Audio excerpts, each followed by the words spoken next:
Water signs, tignan po natin kung ano yung mensahe para sa'yo ngayong araw. Keep in mind po na ito ay general reading lamang, so hindi po lahat ay makaka-relate.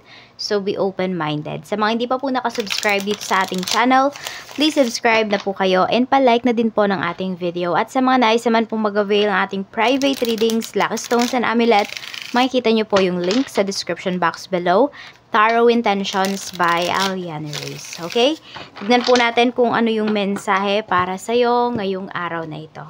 Water signs. Energy mo, kamusta ka ba? Your energy. Energy po, spirit guide. Energy. Okay.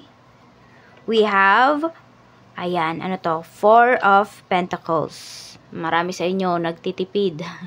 Pero napakarami ninyong gastusin ngayon, water signs. Kaya lang kasi pwedeng, yun nga, inuuna nyo talaga yung mga needs ninyo instead of wants.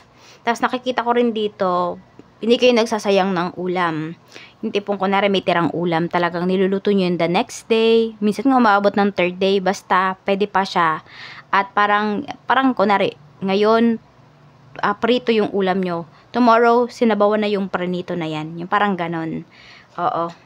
So, nagiging mas matipid kayo ngayong araw na ito. Actually, hindi lang naman sa family nyo kundi mas sa sarili ninyo. Ayan, mukhang wala pa kayong nabibili pagdating sa sarili ninyo ngayong ano na to, ngayong buwan, ganyan, o kaya ngayong taon. Puro family yung iniisip ninyo dito.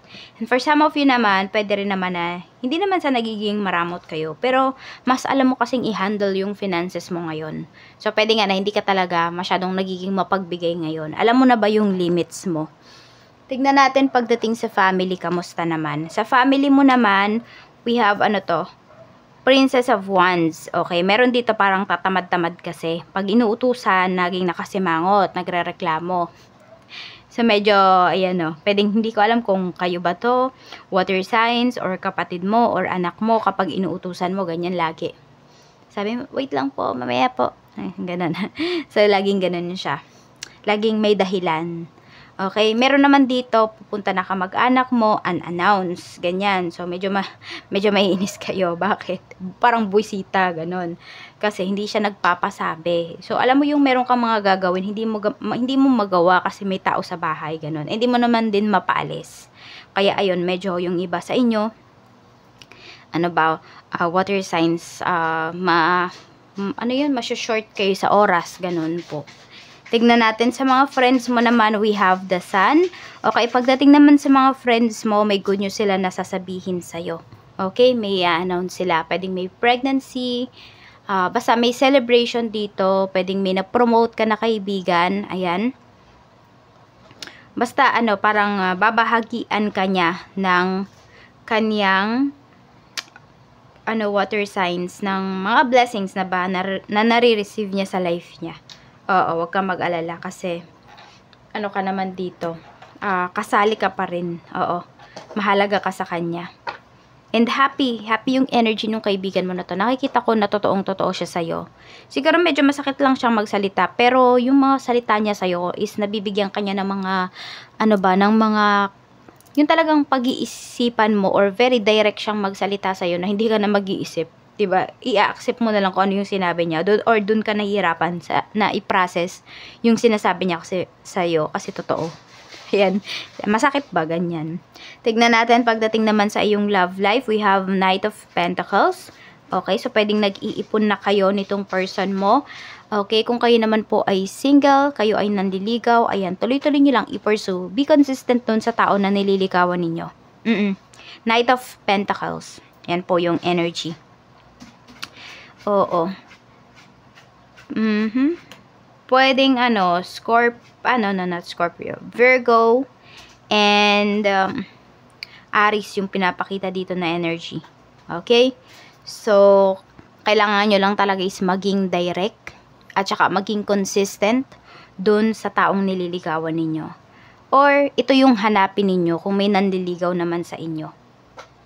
At kung kayo naman po ay in a relationship, kayo ay married, ayan, kailangan pa rin syempre is consistency. And more on pag-iipon kasi yung pinapakita dito sa akin. So, pwedeng nag-iipon yata kayo ng person more ng asawa mo. So, yun nga, ipon-ipon lang talaga. Tapos, pag-usapan nyo din, ano ba yung goals ninyo?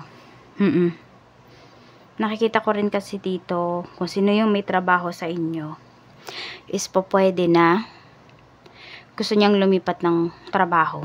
Okay? Yung parang naghahanap siya ng opportunity. Pagdating po yan sa love life. At yung iba naman sa inyo, kung kayo ay single, pwedeng naghahanap kayo talaga ng tao, water signs, na makakatulong sa inyo. Financially, yes. Nagiging ano kayo dito, practical. Marami po sa inyo. Tignan natin pagdating naman sa money. Sa money, we have 6 of cups. So, meron ka mga hinihintay dito na magbalik ng hiniram sa'yo, ng pera, magbayad, yung mga ganon. Yun yung hinihintay mo dito. Water signs. Ayan po. So, pasensya na po kayo kay Dimitri. Nag-iingay. Ayan. So, this is about your money. Okay. So, pwede rin may mga usapang mana dito. Ganyan. Yung iba sa inyo, pwedeng nanay mo or tatay mo yung nagkikwento sa'yo regarding dito. So, ikaw naman naiisip mo, pwede yung, pwedeng ibenta, pwedeng gawing pera. Yan. So, not because naman gahaman ka, kung hindi. Pwede kasi na kailangan ninyo ngayon. At, 'di ba? Ayan pala, may opportunity pala, meron palang pamana.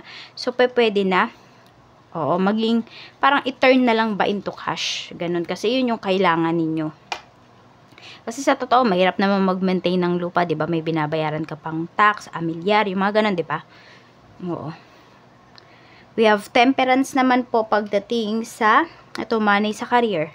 Okay, pagdating dito sa career, kailangan tiyaga talaga.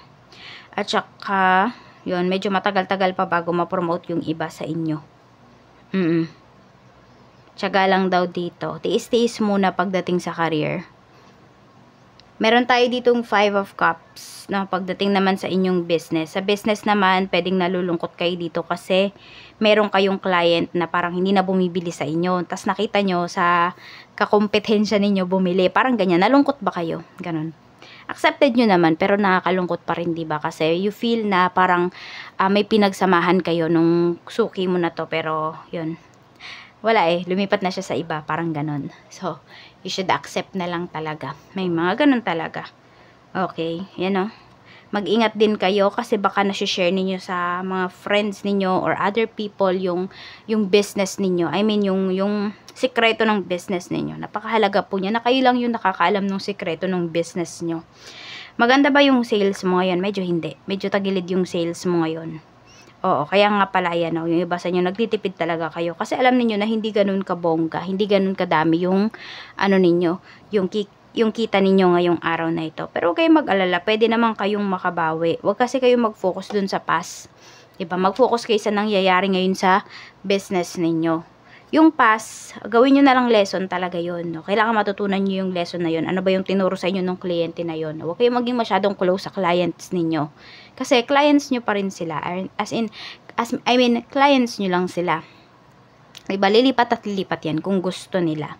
Tingnan natin pagdating sa mga positibong paparating para sa'yo. We have justice. Ayan nga, kung merong usapang mana dito, pwedeng makuha nyo yung parte ninyo.